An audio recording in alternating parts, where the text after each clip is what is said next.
Manchester United submit their first official bid for Mason Mount. We're taking a look at that. Arsenal's pursuit of Kai Havertz. Some words here from Fabrizio Romano. Also, Man City in the hunt for the Chelsea midfielder as well. And Newcastle United closing on a sensational £50 million deal for Barella. That and much, much more. Hit the like and the share button. Damn, this window's been open a day and it's already heating up, on fire, and entertaining us all. Let's go.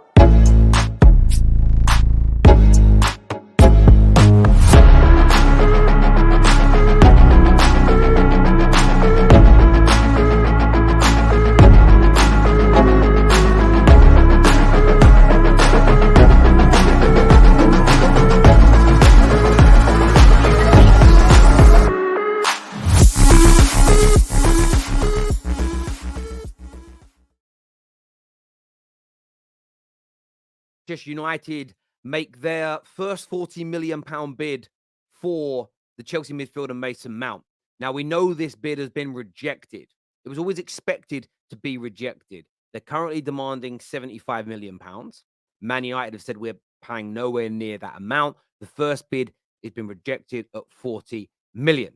Now, Man United are planning to bid again, but there's a number of circumstances here that are going on. The longer it takes to get players off Chelsea, the more likely it is they lower their prices.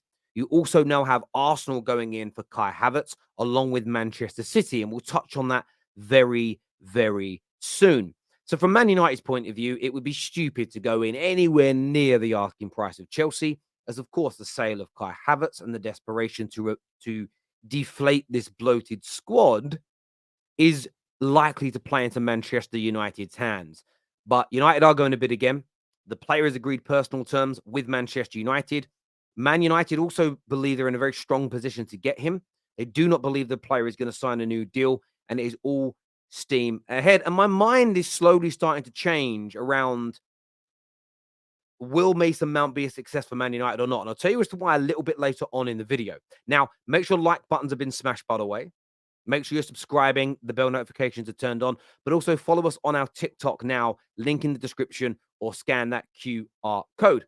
Fabrizio Romano also speaks here about the situation between Manchester United, between Arsenal and Chelsea when it comes to Kai Havertz. He says here that sources feel that Chelsea could be flexible about the price after an initial 75 million request considered too high by Arsenal.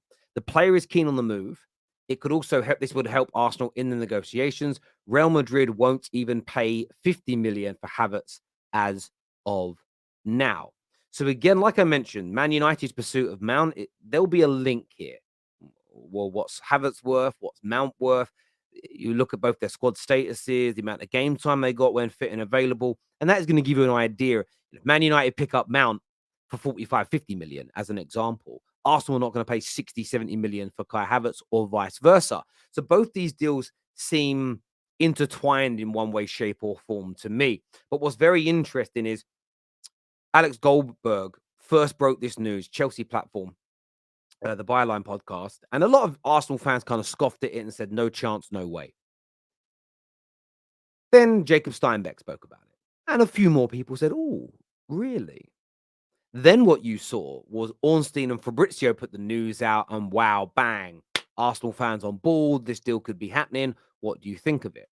And of course, it's been met with a backlash from certain Arsenal fans in the same way the Mount deal has had many United fans like me frustrated and angry.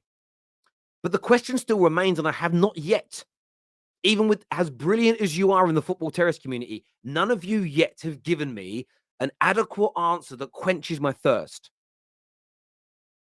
None of you have answered this question. What is it that Carlo Ancelotti, Mikel Arteta, Ten Hag, Poch, Tuchel, what do they all see in Kai Havertz and Mason Mount that us, the fans, do not? You could also now add Pep Guardiola's name to that mix. Jacob Steinberg has also now stated that Man City have looked at the possibility of also signing Kai Havertz this summer. Now, that will be very heavily linked to whether or not Gundogan leaves, whether or not Bernardo Silva leaves, whether or not Mahrez leaves.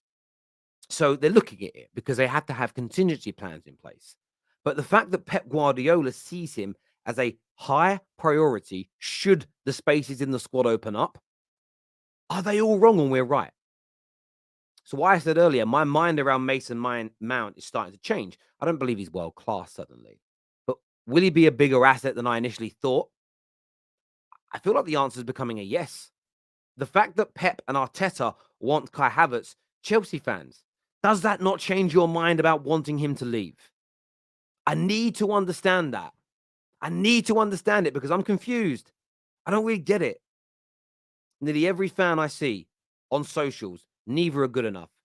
Basic players, average players, no output, no consistency.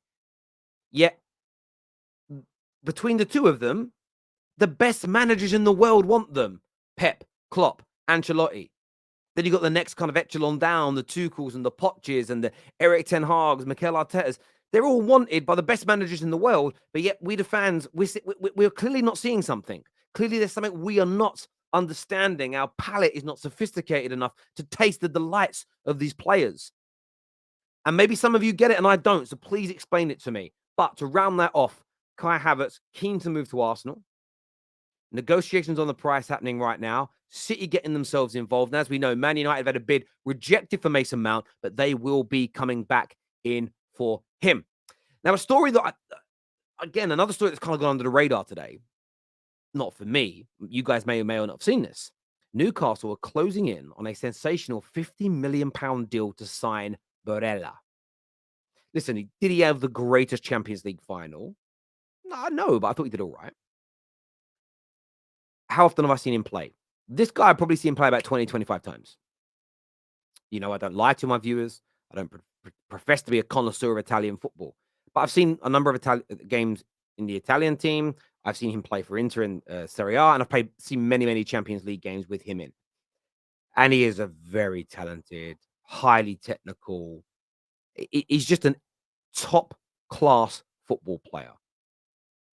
You don't need to describe him any more than that. He is absolutely tip top. And of course, there was a rumor a week or so ago that Newcastle may only have £75 million to spend this summer. Mugs. Mugs. Anybody that believed that was a fool. Anybody believed that was laboring under some weird delusion or fantasy that Newcastle United, with a new shirt sponsor, a Champions League position, an extra £75 million on its way in through that, with the new TV deal money kicking in a year or two as well, believe that they would only have £75 million to spend with their brand new owners. Poppycock. Nonsense. It's a futile belief to have. If they pull this signing off, what a marker they are laying down. What a statement Newcastle United will be sending out to the rest of the Premier League in Europe. We are here, baby. We are here. We're going to grow and we're going nowhere. What a signing. Newcastle fans, if you pull this off, I want to know how good you believe this is to be.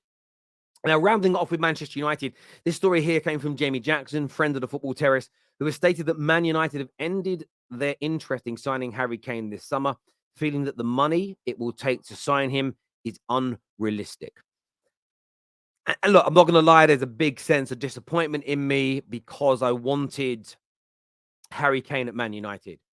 But I've been hearing figures as high as £130 million. And with the budget yet decided, because we don't know who the owners are going to be, Man United are right, I think, at this point to step back. They can always return later, but, Real Madrid have walked away and many others. Now, listen, if we're going to spend 130 million on him, I'd rather us try and sign Mbappe for 150 million because Mbappe is a better striker and Mbappe is younger, far more value for money. You've also got Victor Osimhen, who's available for similar money. Now, I think Harry Kane is better than Victor Osimhen, but there is more longevity. Therefore, the money will spread further. And I think over a 3 to 4 to 5, 6 year period, you're going to get a great return on him. And maybe that's where Man United's focus is going to be. Of course, there's the links to Højlund, but he is not seen as the man that United wants starting as their main number 9 now. That is seen as almost what City have done with Julian Alvarez. It's a player for the future who will play a rotational role in his early years at the club. Man United want an established number 9. Maybe they're going to start and go back towards Ramos now. Osimhen is seen as the number 1 target, according to DiMarzio. But let's watch this space. Let's see what happens if Man United's takeover happens. But overall, a disappointing story to read that Man United will not be pursuing Harry Kane any further this season, or this summer transfer window, I will say. But listen, everybody, I want your thoughts and I want your feelings on these breaking stories. Please leave us your comments below. Make sure you're subscribing to the Football Terrace and you've got those bell notifications turned on. And because you might miss streams, YouTube is not your friend. So have them on. Plus, check the channel every couple of hours and refresh anyway. But also follow us on TikTok. I know you've all got TikTok. So come and follow us over there. Scan that QR code on the screen and get that done. Until next time, take care. Goodbye. God bless. And I'll see you all again soon. Peace.